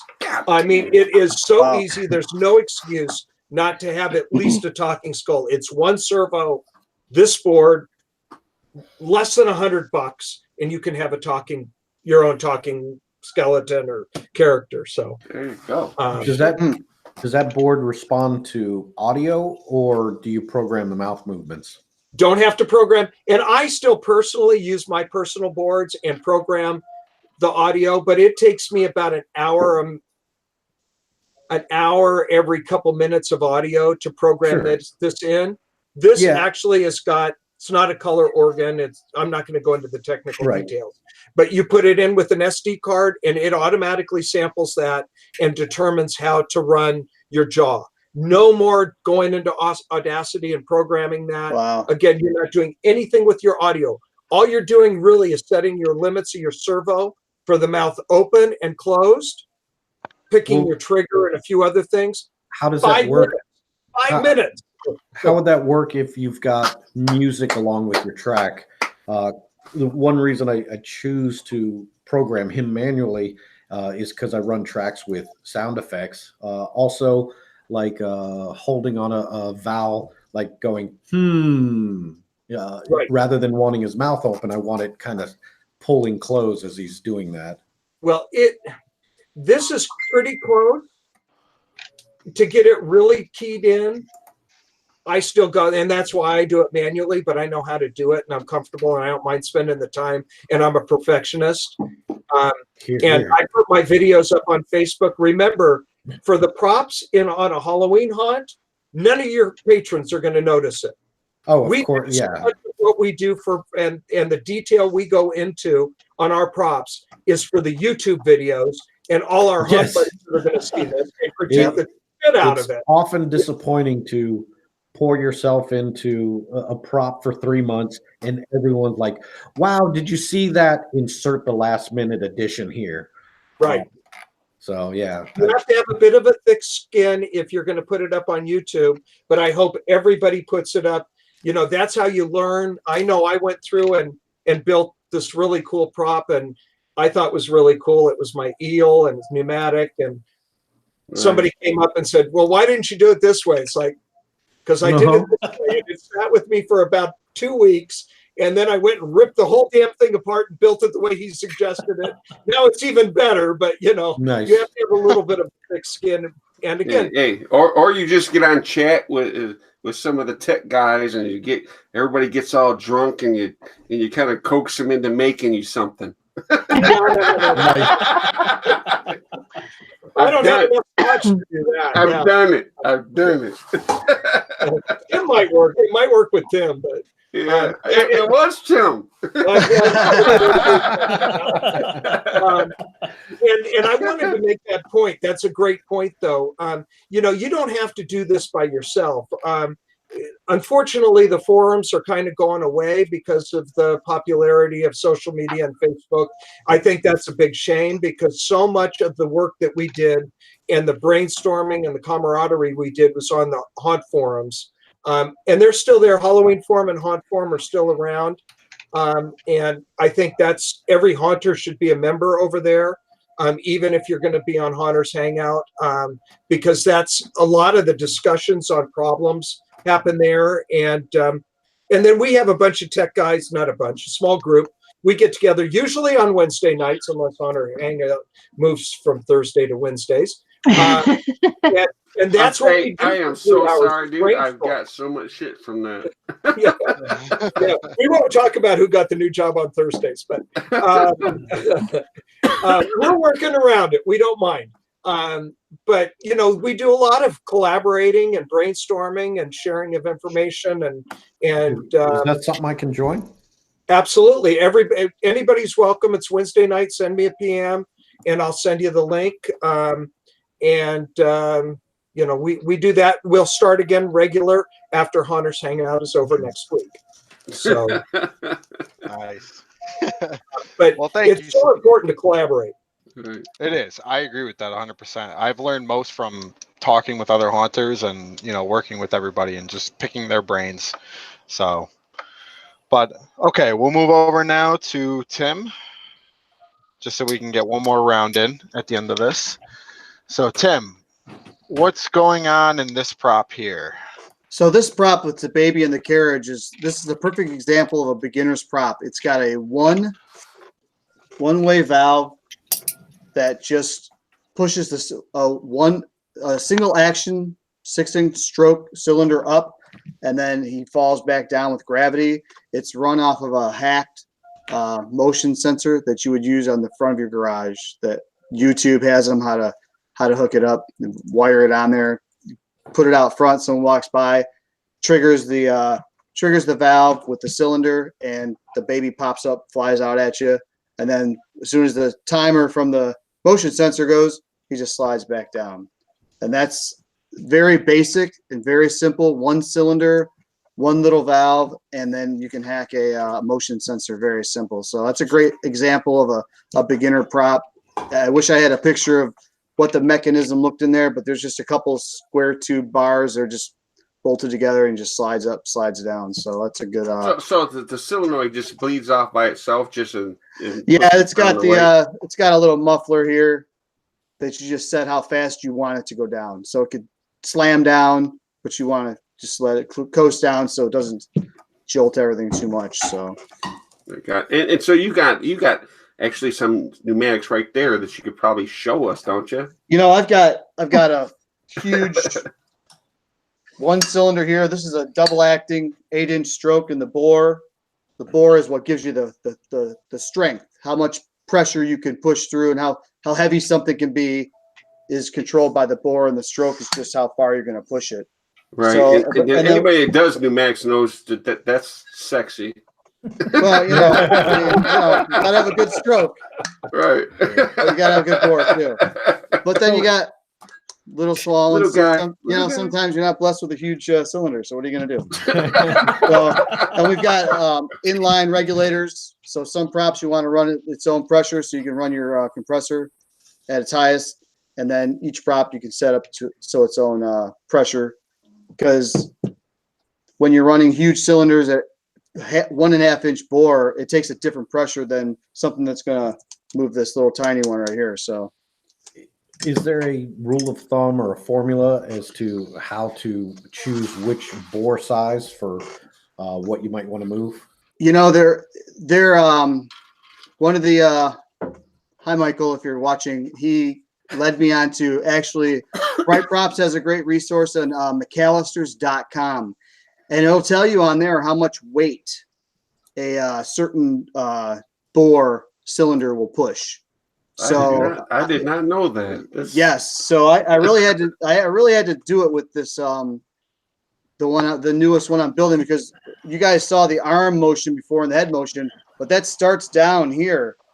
It has to go up. So and the top of that thing, there's a lot of metal and steel, and those cylinders get heavy. It's pretty heavy, so I really had to make sure I had a cylinder that was going to push it up without tearing everything up or not using too much pressure. Right. So you got something hooked up right there? Yeah, it's right. It's the whole thing's right here next to me, actually. You got some air to it? Oh yeah, yeah. I can get the camera. Hold on. I saw you kept looking at it, so I'm like, yeah, it's right next. No, I'm thinking he's got it right there in the room. Yep, I've got it. Can you see it? Oh, yeah. Let me see if I can put the camera back. Oh, that's terrible. Hold still. Hey, I love the Hunters Hangout shirt. Nice shirt. There you go. There you go, baby. I didn't get mine yet. Yeah, so it's all let's see, I got the I slowed it down some because of the couple people. It's one of those things too. People complain, like Steve was saying. Someone's like, "Oh, why'd you do it like that?" So everyone talks about how high the head is. It's too high for the shoulders. It's like, hey, it's a mock-up, dude. Give me a break. I'm just showing you guys. Oh no, they didn't. Oh yeah, it's crazy. It's like, people are awful. Yes, they are.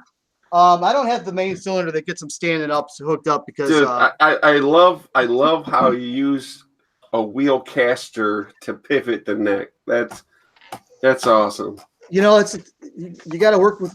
I'll say I'm a budget haunter. That's home hunting 101 right there. It is. It's a home haunt. I'm not charging anybody any donations. I'm not asking for donations. I can't recoup $500 to build a pneumatic prop. So I've got to, when you're talking about all the, these clevises at the end and the brackets at the end of these and these rod ends, I make them out of angle iron, drilling holes, and just 1/4-inch bolts. I don't buy any of that stuff. I'll buy a 4-foot section of angle iron for $3 and make 100 brackets out of it. Right. I do the same thing, but it does not look that pretty.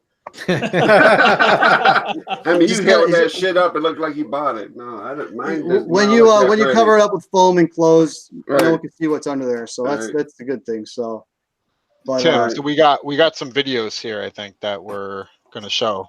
This one is what your. That's my fence prop. That was the initial test with the guy. How I was going to get the guy to move. That's working on 2-inch stroke, 1.5-inch bore cylinders off of this one valve and my Arduino. And just a simple, there's a couple hinges down in the bottom corners, and just the line just splits off to both cylinders because you want both cylinders to act the same thing, the same way. Because you may have to steal that design. I mean, it might inspire a prop. Yeah. And then here is the Casa Fear, which Steve was right. This does take a little bit of figuring out the angles on those arms and getting everything to come up. But I'm telling you, man, that is one of the best. And dozens of people have used it, and to great effect. My friend Paul Martin did one on crutches. The guy is on crutches, and the crutches come forward, and then the guy's up off the crutches, and he's moving his head and everything. Right. And so there's so many applications. Jeffrey built one that's in a drum that the guy's like out of a toxic drum. So there's so many applications that you can use it. And but the effect is great. And then you put it in front of a tombstone, you dress it up, and the head flops around. It's a great effect. 2 cylinders, 2 valves there, and that one's running off an Arduino that runs on a loop. And just for the people that don't know, and when they're saying Casa Fear, that's a YouTube channel that a guy did a step-by-step and how to do it. I mean, like all the YouTubers know exactly, and we're talking like everybody should know that. Yeah. But the old timers, like the old school YouTubers all know everybody. So when they say Casa Fear, that means if you go look it up on YouTube, there will be a step-by-step of how to make that very prop. So yeah, it's not hard to do, but you got to mess with the angles of the boards to get it so that it comes up right. But yeah, and one piece of advice: do not assemble that permanently with drywall screws. Nope, use bolts and nuts. Yep. It's spectacular with drywall screws once when it decides to fail. Yep. No, you use the drywall screws to get it where you want it to be, and then you change it out, and then you put the bolts in. Absolutely. Absolutely. Yep. All right. Well, thank you, Tim. We'll Yes, move sir. over now to do our last little round here. And Eric will show what looks like the back of your ride here. Yes. What's going on with this? Near the top. Whoops, I lost the picture. One moment. Near the top, well, actually at the very top was my old go and stop buttons. I've replaced those with lighted, bigger buttons now so we could see them in the dark. The red pod was the top of the handlebars of the mobility scooter. Again, that's been replaced with the new speed controller board. The cylinder in the middle is a strobe light. That is tied into the middle sensor. So if it's off track, this thing will strobe so that our actors can tell that it's no longer on track. So come and take a look at what's going on. And he took Good like all the safety rules of a real I roller know. coaster. Oh, I am paranoid of somebody getting hurt in my Right. haunt, and then Yeah, you gotta expecting be. them to walk through a rotating tunnel. I mean, you can't be too careful. And then the rest of it down below are the guts of the mobility scooter. Again, all of that is gone except for that brown box at the bottom, which is a battery charger. Where'd you get the scooter from? Was that like you found that at a rummage or Somebody gave it to me. No, somebody gave it to me. Asked if I wanted to take it apart, and I was like, "Duh." So Nice. this is what became of it. Well, hey, do we got video of the scooter in action? I was just going to ask. Please have a video. Yeah, we should. All right. All right. We gotta hold on. Let me keep going here. See what we got here. How many pictures do we have to go through here, Phil? 160. There's like 100. I limited it down to like 60. Now that's not Phil's fault when you get like 100 pics. Well, I thought maybe too much was better I than love the not way you enough. decorated Let's the see. front of that. Here we area. go. I got a video now. Here we All go. right. This Let's go. Let's was do this. the outside test after we put carpeting on the bench. It's just running autonomously. There's no remote control. There's a remote control to turn it on and off. No but shit. That's amazing. As far as steering, it's just looking at the line. You can see the wear marks in my driveway for how many times we tested this. Wow. Dude, that is so awesome. Hey, look at you looking. You're sitting back there like, yeah, bitch, this is awesome. Yeah. Look at my video. That's awesome. Oh, I'd hoped this had come out better. This is laying down on the top of the cart, looking down over the front of it, so you can see the steering as it reacts. And those windshield wiper motors can move pretty fast when they need to. And then there, you saw the black that's where it card. stopped, right? Yeah. That's awesome. That's amazing. And I know here's the video of it. But you wanted to after this video, you wanted to talk to us about something you got coming up new too. Yes, I do. I like this video because it shows the skulls in front of the sensor. I know, like there's some critter underneath snooping around for food or something. Super cool. That is awesome. I'm so jealous. That's so. Oh, that's cool. Okay. Oh, perfect. A better lit version of, and you can see my lines are jagged, but the ride overall is pretty smooth because all of the shimmy is taken up in the steering mechanism rather than moving the cart left and right. Maybe you don't want to answer this, but how many issues have you run into when running during haunt season? We had one issue. Really? That's it? It was the end of the night, and it was a group of friends, so it wasn't even trick-or-treaters. We didn't estimate how much weight was on the cart properly, so we had it set slightly too low, and it came to a spot where my garage floor changed elevation, and it didn't have enough power to make it through the exit doors, and his little boy started bawling. because the Aw. headlight scare went off and You then thought he the was cart strapped. stopped. Yes. Oh, Oh man, that did not come out well at all. This is I where think it might get bigger when it plays. Yeah, there you go. this is where I was running backwards, showing the different scenes. Had an electric chair guy who burst into flames. Then I come backwards to a video wall. As they come around a corner, this door opens and there's a girl screaming, "What are you doing here? Get out. He's coming for me." She turns back and a dude with a machete swipes at her. And just as he closes the door, you're passing the screen. And so this is going backwards. So now this is the first scene you would come to. As you come through the door, it triggers this Cerberus prop to wake up and start breathing fire. Nice. Very cool. Man, I'm so jealous. I love that cart. That is crazy. This is showing the doors, the entry and exit doors to our station coming through. I thought there was going to be audio, so now it's a point of view. You would sit and watch the skeleton, and you can see the set lighting changes depending on what he's saying. So he's going to say, "We hope you enjoy being derailed," and it shows up, lights up the derailed. And the name is going to change, but we called it Derailed because we took the rails away from a dark ride. So I like the name. trackless. I like the name. Derailed. yeah. Thank you. I like it too. I'd keep That it. swinging arm was controlled by a servo connected to the skeleton. I just ran an extension cable up there. So when he says you wouldn't want to lose a limb, it drops that arm in front of everyone and then pulls it up out of the way as you dispatch. So what made the ride start? Somebody Did you have could to give it either like a little nudge?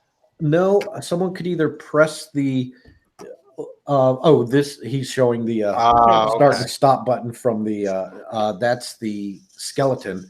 But on the back of the cart, you could push the green button to start it, or I wired up remote key fobs, so every actor had a key fob for an emergency stop. If they saw someone touching props or Yeah. standing up, hit the stop button.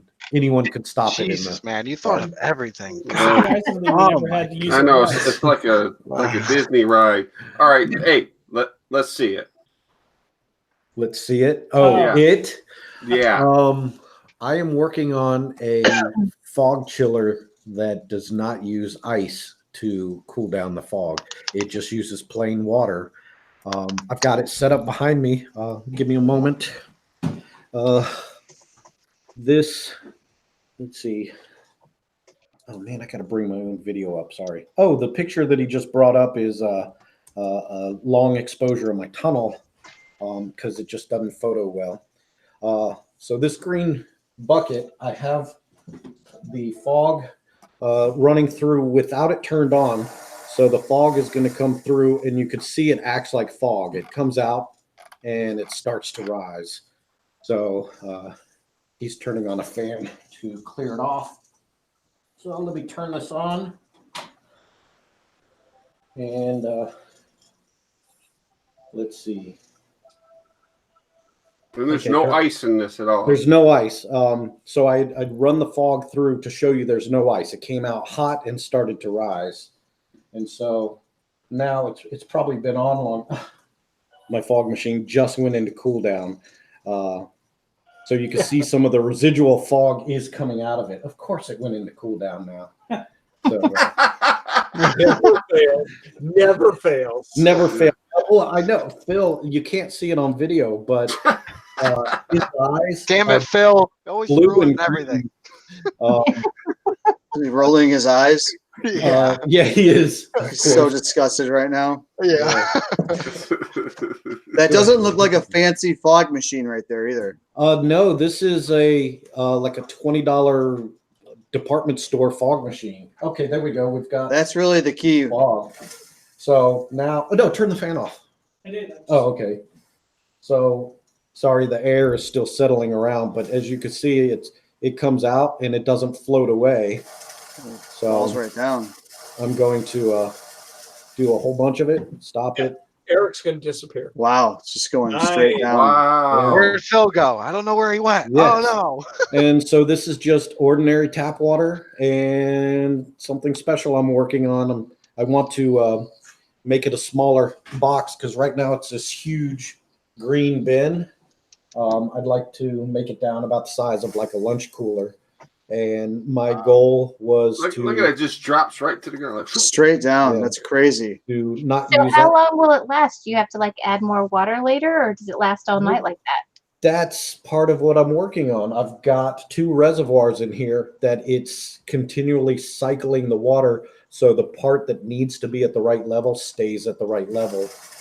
So I could have a huge tank of water circulate into this as needed and then back out if I run out. But yeah, here we go. It's been plugged in for a few minutes and nice, thick, dense fog. wow. That's crazy. Down. That's awesome. I'm all in. Sign me up. I'll start a Kickstarter. I There you should. go, baby. I really should. Yeah, I'm all in.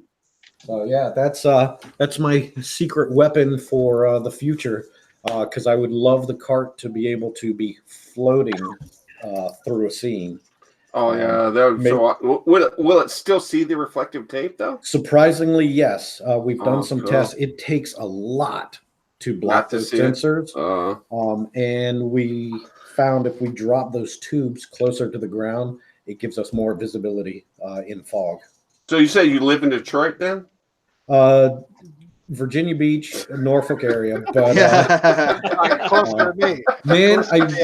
I'll be down next week. I wish you guys were. Dude, you live in close by so Detroit, we man. could- We can make some shit happen, bro. Come on, Do it. come on. I mean, I'm it would only be 2 states to the south. I'm just saying.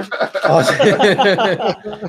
It'd be awesome to collaborate with other people. Well, thank you, Eric. Well, man, that kind of blew us all away, I feel like. So Yeah. that's awesome. All right. We'll move over now to Steve here to finish off some of your photos. All right. What do we got here, Steve? Okay. One of the things that I've kind of gotten into is using RC stuff. This happens to be a spider that I use out in my front yard. He's RC controlled. And I run him up and down the line as the people are waiting to come by the haunt. He's great. My biggest fear is that somebody's going to stomp on him. Yes. Because he really is out with the crowd, and he's got a servo under, so his head comes up and down, and he makes spider noises, whatever those are, and his eyes light up, and he's pretty damn cool. So I'm going to go pretty quick. I know we're getting close to the end here. So Yeah, that's no problem. okay, so this was one of the first animatronic props that I did, where I really combined pneumatics and servos. The 3-axis head is servo controlled, and the arm opening is pneumatic because I needed more torque to be able to open those arms. And I know, like I said before, there's really 2 parts to build in an animatronic. Really, there's 3. It's building the mechanism, getting the electronics to work right, and then costuming is the 3rd component. Sometimes that can be a real pain. This guy was especially a pain. Getting that jacket to hang like that when he's closed, and then his arms open up, and inside the coat is filled with jewelry and stuff. This was actually a prop that was recommended, or it was a concept drawing for Pirates of the Caribbean, and never got included in the ride. And so I built it and did it. So he's got a Pirates of the Caribbean audio track style. But my wife sewed that jacket, made that jacket. She had to tear that thing apart 3 times and resew it to make it look good closed and make it look good and hang right when it opened. So, that's one of the problems. The other problem is keeping your clothing out of your mechanism. The guy behind me here, you can see all the servos and the gears. You've got to keep the clothing out of that. And I've done, Tim showed one of his props, with pool noodles, and I've used those a lot. What I have found for my body forms to really bulk out my body forms and get the right look to them I stole from cosplay, and I use the foam floor mats, and I make body forms for them. And that keeps the clothing out of my mechanisms and still allows them to look really good. Takes away those square edges of the shoulders and stuff you'll see on some of my older props. I'm in the process of converting them all over to those body forms. How thick is that floor mat? It's about little. This one I'm holding. 3/8. Yeah, 3/8. I'd say I got one right here. Okay, nice. Yeah, and it's so easy to work with. Glue's really easy. Now this is Papa Voodoo. This was one of my first really serious animatronics.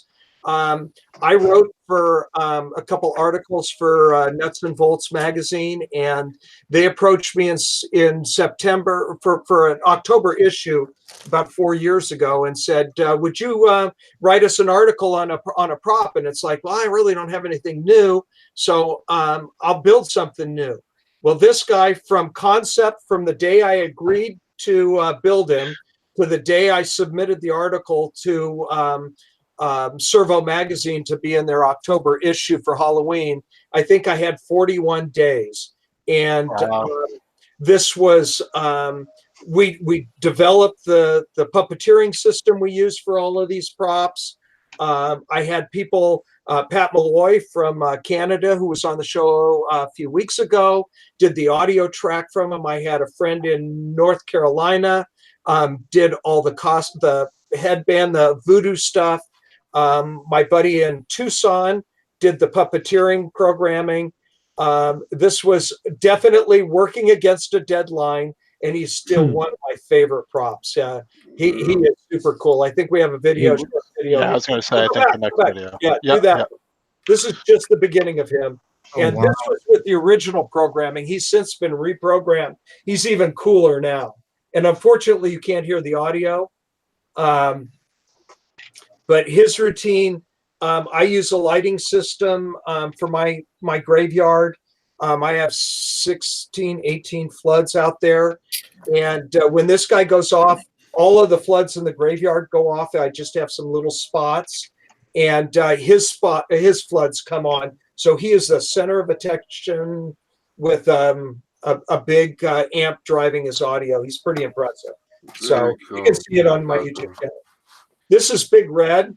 This is my animated bartender. Great beard. Guy from Tapper. Well, and all of these skulls, what we do is we start with a Lindbergh skull, a plastic skull that the 3-axis mechanisms for monster guts go on into. And then a good friend of mine, Robert Risley here, he lives here in San Diego with me. He sculpts on top of those to give us those unique looks. And Pete, you saw before, the pirate. This guy, all the sculpting is done by him. So we don't use masks, and they come out great. They really look good. Right. I think we got a video on this one too, don't we? I think we have. Let me see. What do we have? I want to talk about this though too, real quick. Yeah, okay. Let me just go. I'll go back to that one for you, Steve. Just want to show the video quick. This is showing before I started using the cosplay foam. See the square shoulders? I hate that look.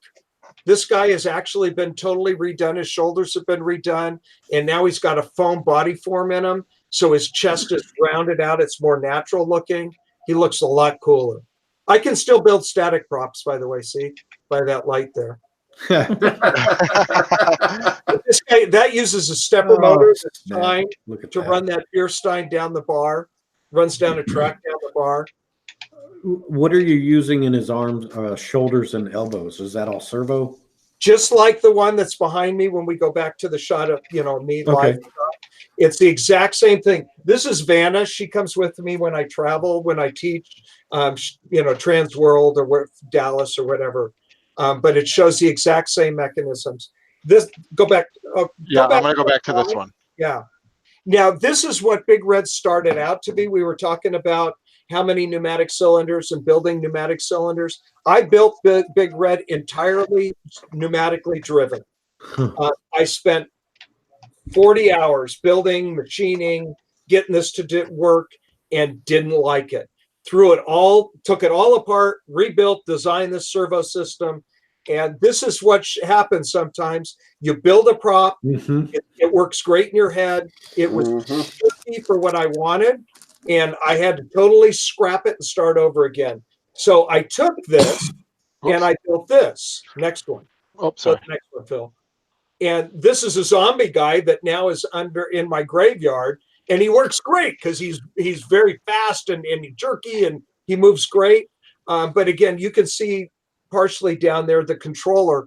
I built up an entire controller just to run Big Red.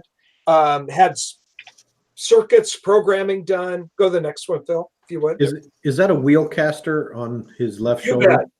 I have a wheel caster down at the bottom of the torso. I love using those. I've used them for years. That is one of the easiest things to do is get a metal wheel caster, take the wheel off, and now you've got not only the Lazy Susan, you run a bolt through it, now you've got the other axis of movement, and it costs you $5 from Home Depot. I swear I never saw you do that, Steve. I swear to God. No, I'm not the first one. I learned it from somebody awesome. else. But see, I did that controller there, those two green boards. I designed those. Steve helped me do the programming on them. We did all of this for Big Red and totally scrapped it and started over. And I repurposed him into this prop here. And this guy uses 8 pneumatic cylinders. He's on a slide. He slides out, and then he goes through his radical routine, slides back. But again, sometimes the ideas work in your head, and then you get them out in the real world, and they just don't work the same. Don't be afraid to scrap it and start over. And is this all in your book, in the beginner's manual? I don't know if that's what it is. I think I put a couple references to them. Like I said, I do steampunk conventions too. Now they have me come and have a booth and present. And so this is Jarvis. For those of you who might get the reference, I'm an Ironman triathlete, long course triathlete. So my avatar is the Ironman. So of course my robot assistant had to be Jarvis. So this is Jarvis. And kind of, if you see, I modeled him a little bit after Johnny Five.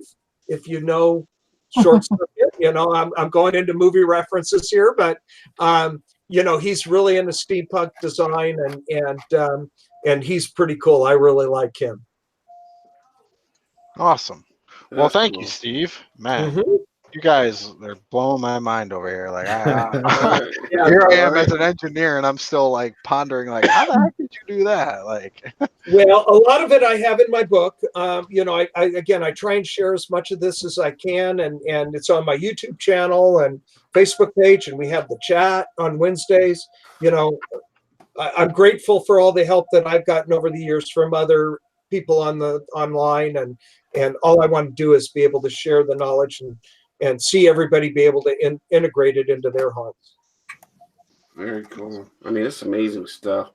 I'd love to get into servos, but I don't know, man. Yeah, They're not that intimidating. I'll have to wait and see when that book comes that I can do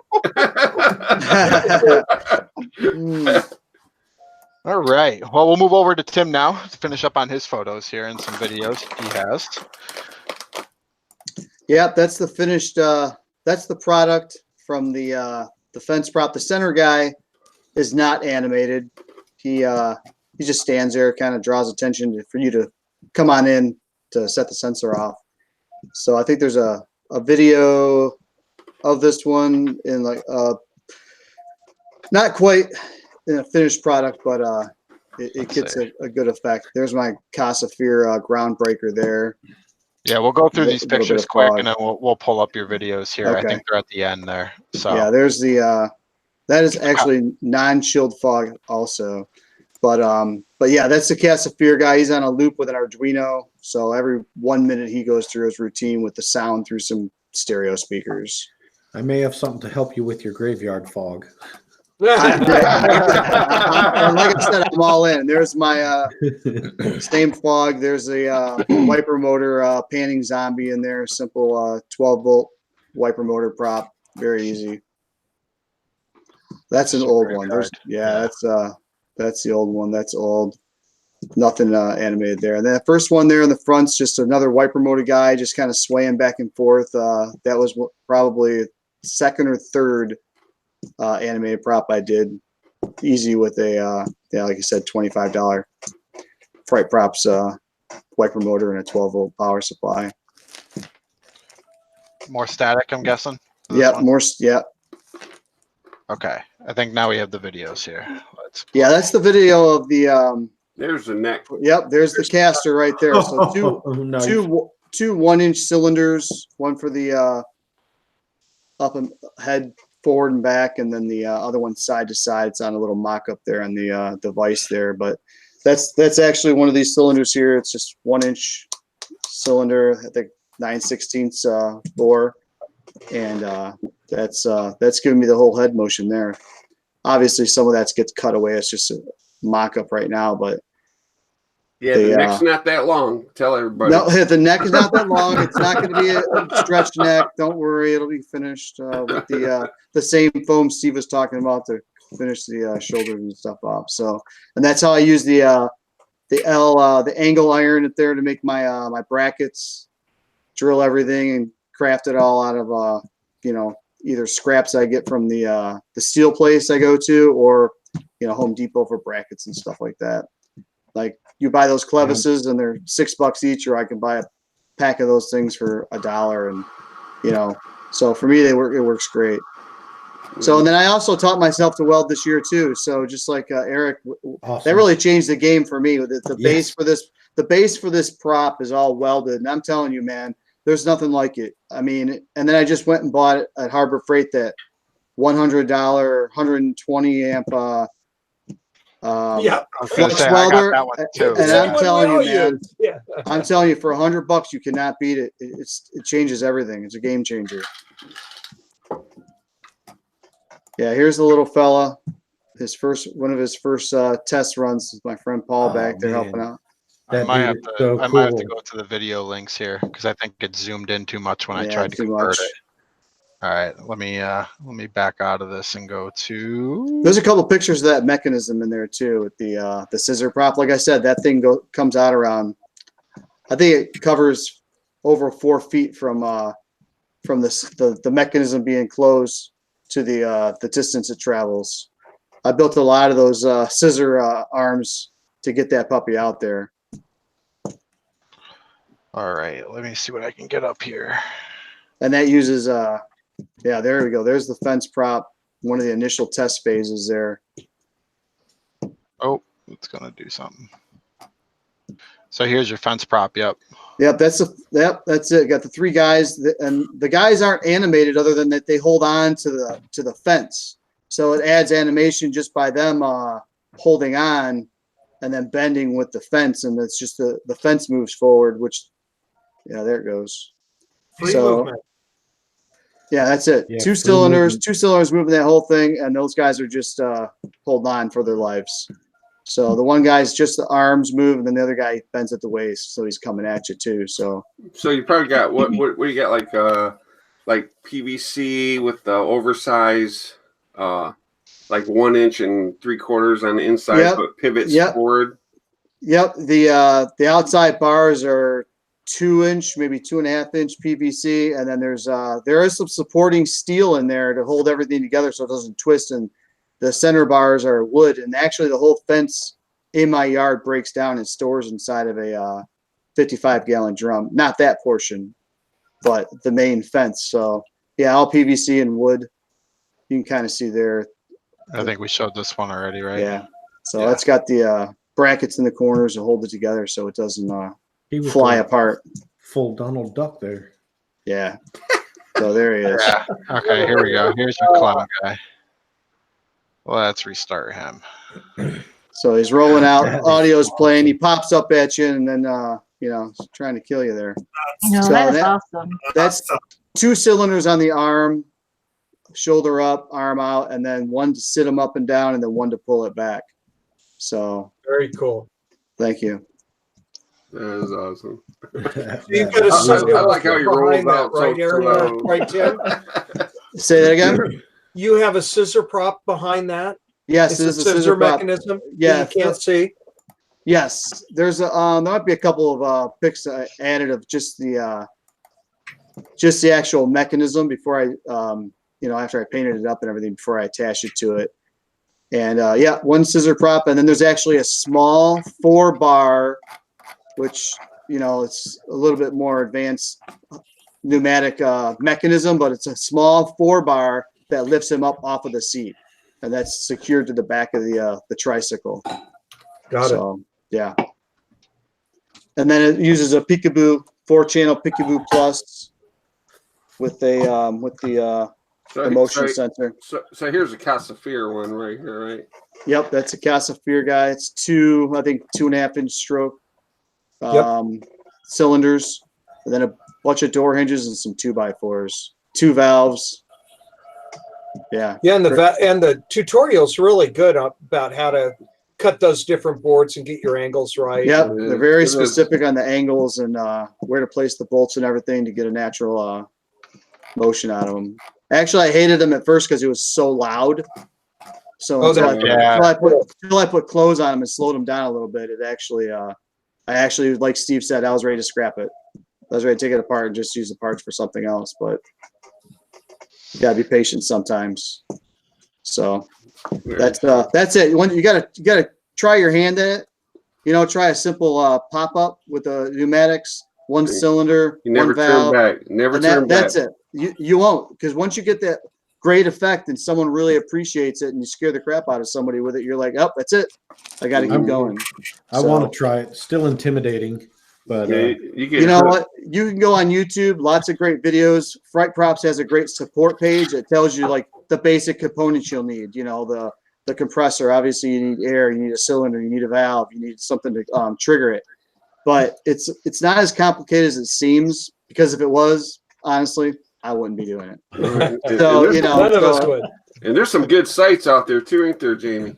Yeah, couple. You got one that you can go to for sure?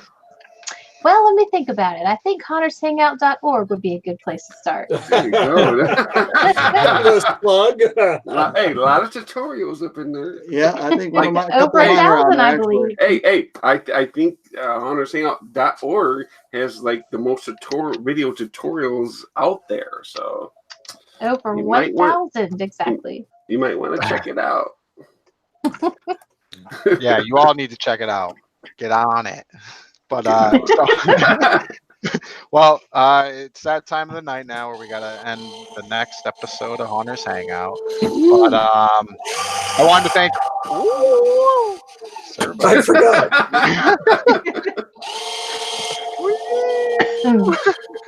But I wanted to say thank you to all of our guests coming on tonight. Yeah, I feel bad for Kathy. She couldn't even get any questions in tonight, just because we were going crazy with all these animatronic talks. So I'm sure there are plenty of questions for you guys to go back and answer. But definitely appreciate you guys. I can't believe it's only one episode left. So without further ado, I'm going to pass it over to Jamie now to give away some prizes. Okay, and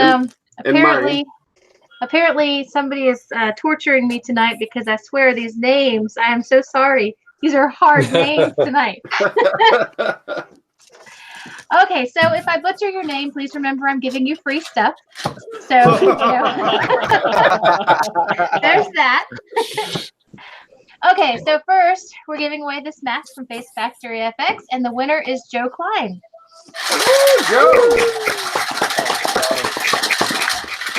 The winner of the 3 scary dolls from Fright Props is Kathy King Goodwin. The winner for Sinful Audio is Ezekiel Bradshaw. I hope that's right. Sounds right. They make cool stuff. Sounds good. The Hornament Spider Ornament goes to Nikki Spoon, S-P-O-H-N. Ah! 1 gallon of fog from Froggy's Fog goes to Michael D'Amelio. Oh, man, there. Helped me out a ton. The badges from Scarrett Badges goes to Darren Talmadge. Don't forget, everybody watching tonight gets 50% off of Sam Haines if you use the code Haunters. Yeah, I mean, and the stuff's only like $1, so 50% is like 50 cents. So come on, guys. So you want to do that. Get in there. Get in there. And his stuff is awesome, Hey, too. don't be intimidated. It's cheap. Okay, the skull from Nightmare Makers goes to Christy Lynn Farrell. The $25 gift card from XFX Makeup goes to Kelly Greger. The pair of contacts from Exotic Lenses goes to Eric Rudd. R-U-D-D. Rudd. Awesome. All right, the mask from Missing Fingers Production goes to Dmitry Slabosky. Good Lord. Dimitri, I apologize. I'm giving you a mask, There can man. only be one. There can only be one. All right, the $25 gift card to Hotwire Foam Factory goes to Patricia Langston. Hey, Patricia. All right, and Steve's awesome book, The Ultimate Guide to Do-It-Yourself Animatronics, goes to Diablo. No, not really. It goes to David Gentry. David, make sure you get the book, man. That's nice.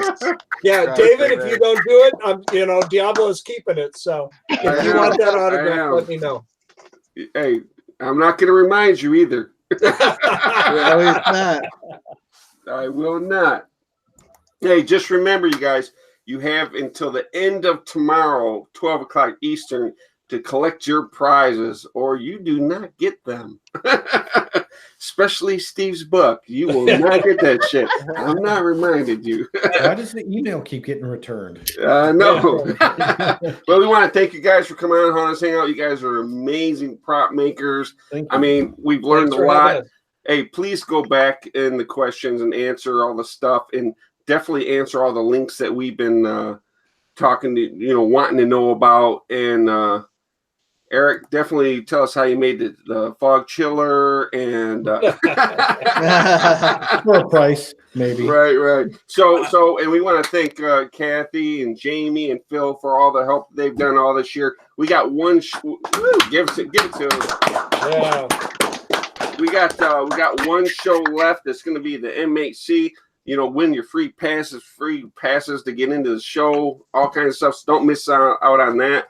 And we want to thank you guys, and I want to thank everybody that ordered the Haunters Hangout shirts for the St. Jude's Children's Hospital. You guys are awesome. Thank you, and we're out of here. Thank you.